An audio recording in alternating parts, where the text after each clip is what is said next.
is a silent yet severe economic threat that is often overlooked in mainstream discussions. While much attention is given to inflation, unemployment, or fiscal deficit, the growing scarcity of water poses an even greater danger to the country's economic stability. To put things into perspective, India has only 4% of world's freshwater resources but supports nearly 18% of global population. According to a report by Niti Aayog, year 2030, India's demand expected to twice the available supply, which could lead to the displacement of hundreds of millions of people and a potential 6% loss in GDP. This is particularly alarming when we consider the agriculture, which employ over 40% of country's workforce, uses nearly 80% of India's fresh water. This overdependence on water-intensive farming coupled in inefficient irrigation technique makes the economy highly vulnerable. Historically, India had sustainable water supply like step well, tanks and community-managed harvesting structure.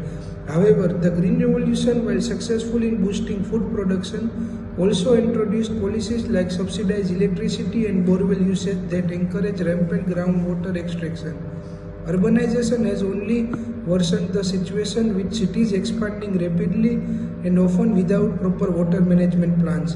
Today, nearly 70% of surface water in India is contaminated, and cities like Chennai have already experienced day zero, a complete depletion of their usable water supply. To address this crisis, a structured phased approach is necessary.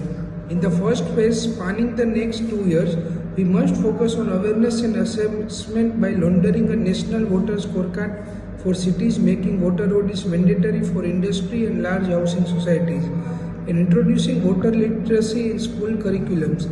In the second phase, over the next 3 to 6 years, the government should invest in decentralized rainwater harvesting, modern micro-irrigation system, and bring back traditional water storage practice using modern technology. It should also introduce fair water pricing, especially in urban areas to curb excessive usage. Finally, in the third phase period, over the next 7 to 10 years, we need stricter regulation through a national groundwater regulatory authority, financial incentives for industry that achieve water neutrality, and support for startups working on water recycling and purification technologies. However, the road to implementation will not be easy. There are several barriers, including political resistance to water pricing, legal battles over the state rivers, rural-urban water conflicts, and many more.